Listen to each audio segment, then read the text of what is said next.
Hey, good morning, everybody. Scott Luton here with you on Supply Chain Now. Got a great show teed up here today. On this episode, we're going to be talking with a supply chain professional with almost 20 years of experience in production in particular across a variety of industries. He's been an active contributing member of the Supply Chain Now community, and he always keeps us on our toes with a great sense of humor, which you can probably hear some of that here today. So let's welcome in Davin Kozan from Newcastle, just outside of Toronto, Canada. David, how you doing? Good, Scott. How are you? Doing fantastic. We were talking with Azalea earlier, and it was so neat, kind of what we were talking about after you've interacted with folks on social for so long, and then you finally have a chance to meet them and have a real conversation. Man, this is a treat. Yeah, it's amazing, actually. I mean, we've seen you on the screen from my perspective. I've watched you guys on screen and everything else and interacted, and you feel like you know somebody already. We talk, we chat, we interact, we have fun, Laugh, we yeah. make jokes. Yeah, we laugh, we make friends. Right. And in this, especially in this time and social climate, it's really been needed. Well put, Dave, and well put. And we've said this as we've been on together on those streams. You do a great job of maintaining that sense of humor, because despite all the setbacks and some of the bad parts of the last 15, 18 months, it's been important to make sure we maintain that sense of humor, right? Absolutely. That's what nothing fixes everything, but a laugh certainly makes everything better. Yeah, well said. All right. So you see, you're a natural. We're gonna have to interview you a lot more. But let's start. So I've as I shared before we kicked off the recording here, I've already learned 3 or 4 new things about Davin, which is cool. But for folks that may be new to you, let's start from the beginning. So tell us about, a little about yourself, where you're from, and what do you like to do when you're not working? Oh, originally I'm from out west, Alberta. So I grew up in Calgary, Alberta. I moved to Ontario about 20 years ago, and I've been out here in Ontario, just outside of Toronto, for almost coming up on 20 years now. In my off time, I am going to be found usually up to my waist in mud in my Jeep. Really? Yeah. So that is usually, I drive this thing daily. I usually break it on Saturday and put it back together on Sunday so that I can drive it to work on Monday morning. Love that. All right. So where is near your neck of the woods, where's a common place? We call that mud bogging where I'm from. I don't know what y'all. Common place for me directly, our closest what we call home trail would be Boundary Road, and it's just outside of a rock quarry, so we can get fairly deep there. But we actually have a bunch of parks that are close by that have been set up for four-wheeling that we share with snowmobile trails through the winter. Nice. And so you drive your Jeep every day, break it on Saturday, fix it on Sunday, and you're back. Pretty much. All right. All right. So let's talk about your professional journey. I think you've got a, as I shared, I learned a couple new things about your professional journey in the pre-show. Yeah. So tell us about that. Where did you first get into industry? So first getting into the industry was when I was working production, but was getting more involved with the inventory, missing inventory, not having the parts that we needed, and sort of trying to drive that. But my fall into supply chain actually came as a result of an accident. I had injured myself and was no longer able to really hold out the physical work. And so I took an opportunity to get into supply chain and logistics management, because that was the next area that I was the most involved in. And it's an area that encompasses any industry that we touch on. It doesn't matter what you do, supply chain is somehow involved. So that ability and willingness to learn new things seems to be something you embraced. Let's go a little deeper, because as you were sharing with me pre-show, I think that accident took place in about 2006, and then in 2008 you chose to go back to school and earn a credential when it comes to supply chain management. Tell folks how you decided, why you chose supply chain. Well, I was asked, what my biggest pitfall was in my job that I couldn't control. And the one thing that I couldn't control was not having what I needed to do my job when I needed it. So that was, not having late shipments, not having the parts, not having the raw materials. And so it was suggested that maybe I go back to school and look into taking control of that aspect of a job that I found a challenge. I've always enjoyed a problem-solving aspect to every job that I've done. And so this is just me not being able to physically use my body, but be able to use my mind more to fix problems. I love that. And so you got the certification, what have you, in supply chain management. Yeah, supply chain and logistics management. Supply chain logistics management. And then what'd you do? Where'd you go from there? I actually ended up back in production. Away from a job that wasn't as physical. It was more on a production line, but it was, again, dealing with the challenges associated with not having materials. And I've really got a new appreciation for that, because before it was I'm missing a part to complete my job, and it stopped me from doing my job, but it didn't stop everybody else. This was a production line. There was huge costs associated with running out of parts at this point. So there was a lot of inventory control that I got involved in in that regard. So I would argue, as a supply chain professional now, to have that deep understanding of production, especially manufacturing, right? In these production environments, that's probably a great advantage and asset to have. I think so too. Supply chain and production is very different than supply chain for a lot of things. You can literally stop a company with a missing part. It's true. And, back in my metal stamping days, we supplied some automotive companies, a wide variety of organizations we supplied, but those downtime fees, if your parts don't get on time and they lose a couple of hours, man, you're paying some big bucks there. So I'm just outside of the General Motors plant out of Oshawa, so I've seen lots and lots of that. Not what you want to be involved with, for sure. Those are your parts. You don't want your name on that one. All right. So one more thing professionally. So I think if I'm gathering it right, you're wrapping up your current role, and you're starting to kind of put some irons in the fire with what's next for you professionally. Is that right? Yeah. So I've been doing production planning for another manufacturing plant for the last 2 years. But that role is starting to close up and wind down. And I'm looking for new opportunities now. So I've been pushing out, hoping to get into the indirect side. Well, the indirect side, back on production planning, what do you think? What's the, what do you find to be the toughest part, or maybe the most important part of production planning, David? The most important part? Communication between your lines. I currently plan 4 different lines. One of them supplies 3 of those lines. So if my timing is off by a day, I can actually stop one of those other 3 lines. Lots of pressure to get it right. Lots of communication. Yeah, lots of communication, and probably a variety of capes you wear, depending on the day of the week, David. The hour of the day. All right. So that brings us to one of my favorite questions that we ask folks a lot. We all have these epiphanies, these Eureka moments, right, from time to time, both professionally and personally, you name it. And, the last 15 months, we may have had a lot more than we typically have.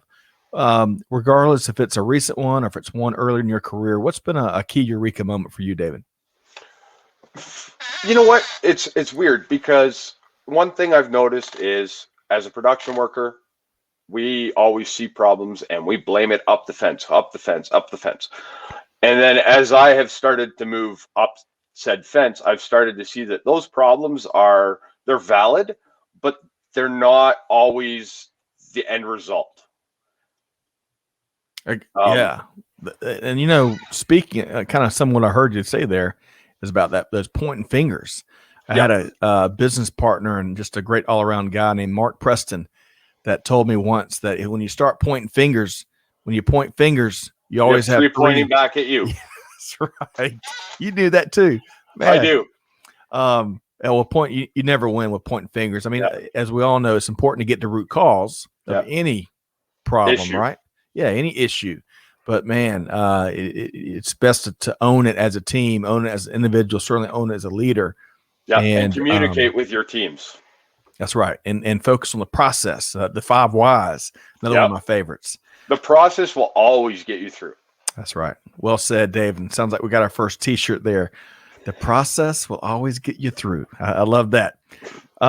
Let's talk now about, and you probably have a bevy of answers, but let's pick one.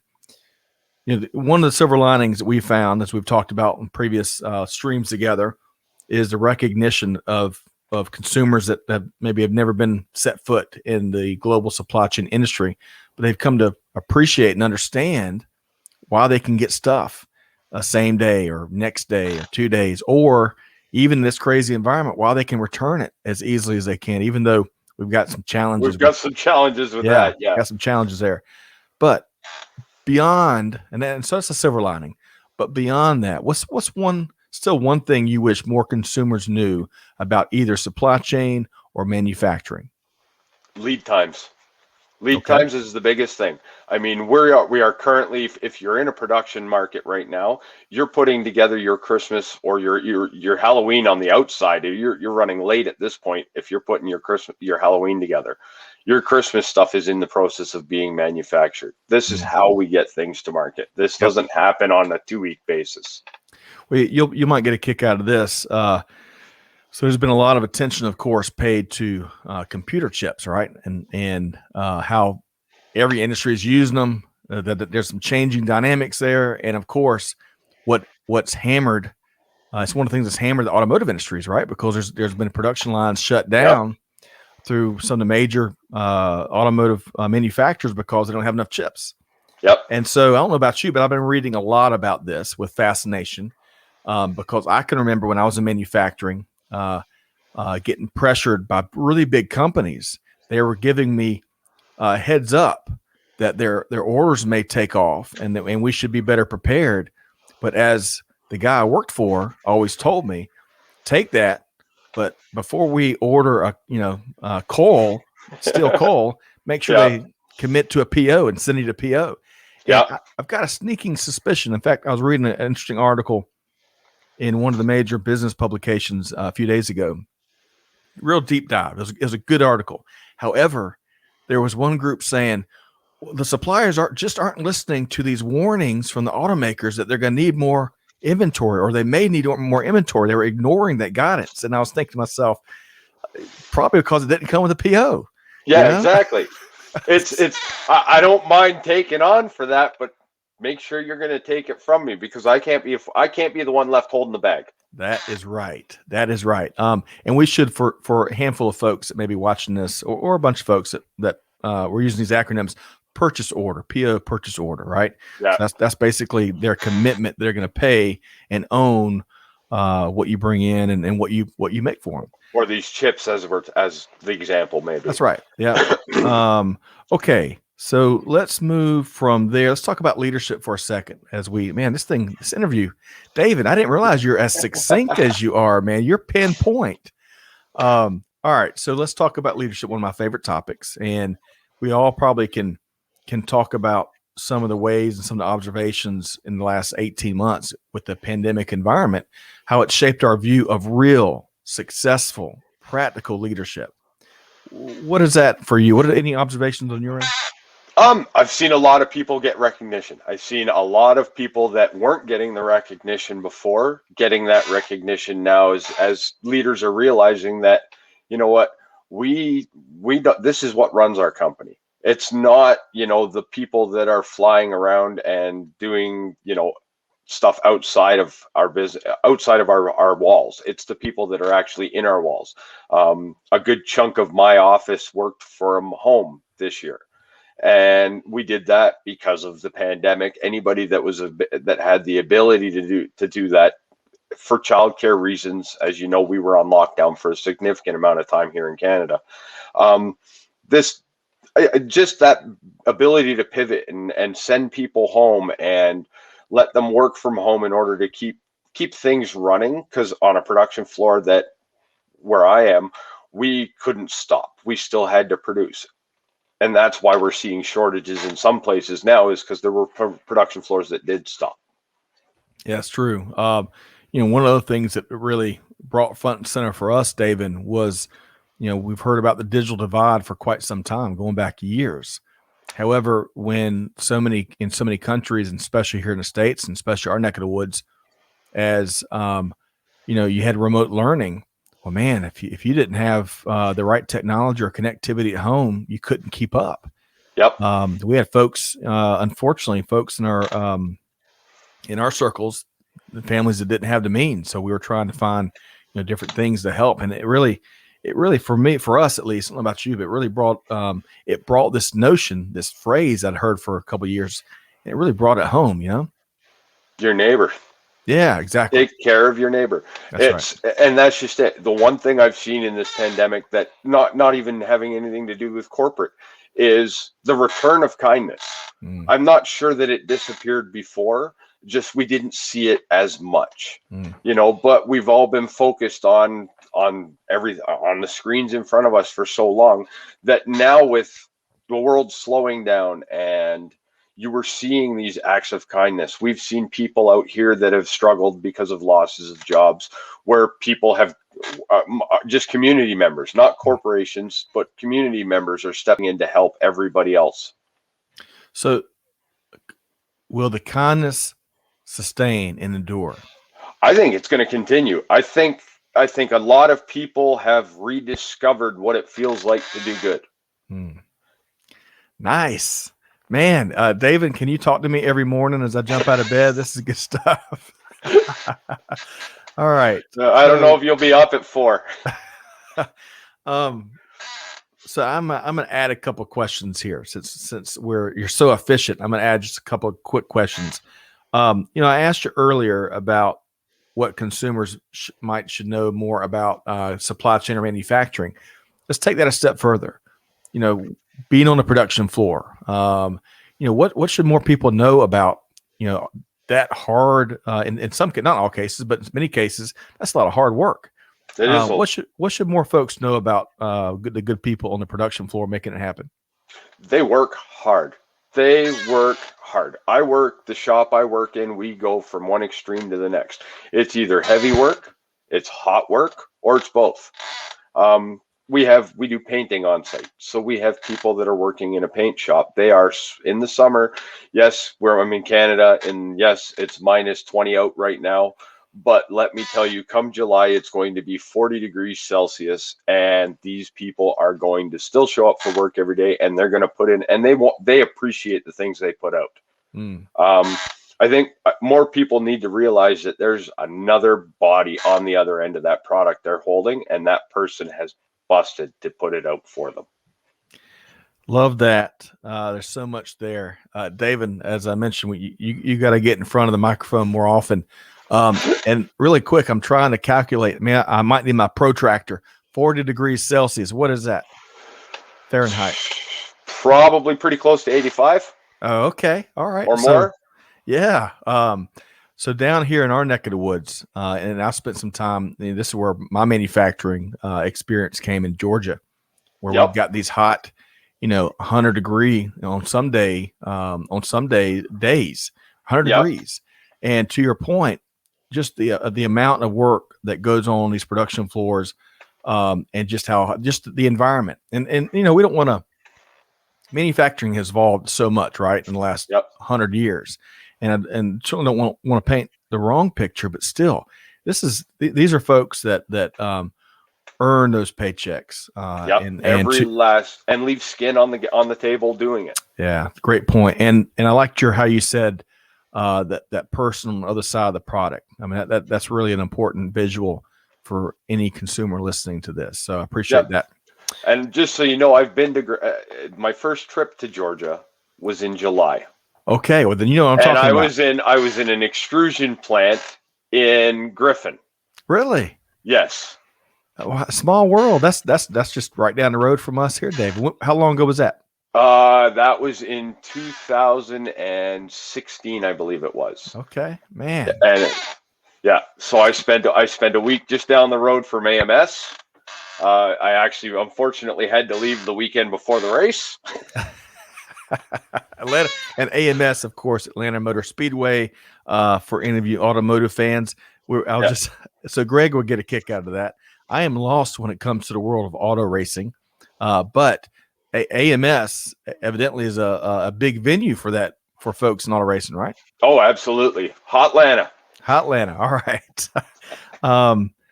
So one last question before we make sure folks know how to connect with Davin Kozan. You mentioned as you're kind of contemplating what's next for you as you wrap up this project you're on. You mentioned indirect. For folks that might be looking for talent or wanting to connect with you and curious about what you're looking, can you paint a little more detailed?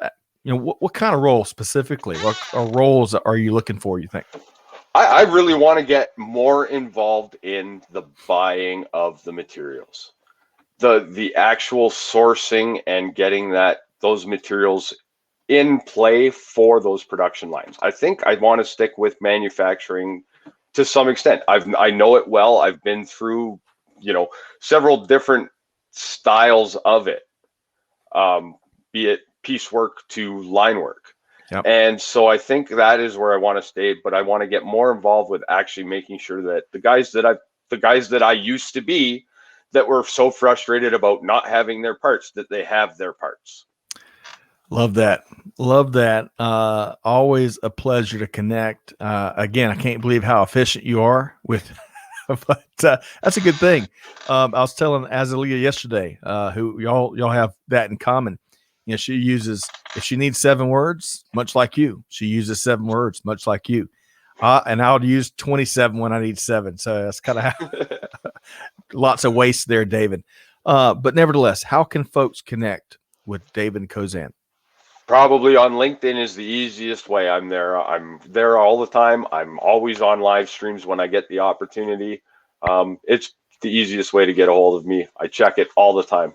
And not just on live streams. He's a big contributor, both in the professional sense, right? Throwing his POV out there, but as we mentioned on the front end, keeping it light. He's always him and a handful of others have that sense of humor, and that's such an important thing to keep us grounded through these challenging times. So a pleasure, Davin Kozan. Thank you. So LinkedIn is the best place to get in touch with you. Yes, it is. We'll have to reconnect with you and put our finger back on the pulse. Best of luck. Hope to see you in the next few days on one of the next live streams, but this has been very rewarding. So thanks so much for your time. Thank you very much for your time too as well, Scott. All right. So to our audience, I hope you enjoyed this conversation as much as I have. If you tune into our live streams, you probably know Davin maybe even better than I do. But I know after the last 23 minutes and change, you certainly know him better. And I hope, like I share with him, I hope he's in front of a microphone more often in the coming year. But nevertheless, if you enjoy conversations like this, be sure to check out supplychainnow.com. Plenty there on behalf of our entire team here. Hope you have a wonderful weekend and time ahead. Stay safe and stay sound, and challenge you like we challenge our team every single day. Do good, give forward, be the change that's needed. And on that note, we'll see you next time here on Supply Chain Now. Thanks, everybody.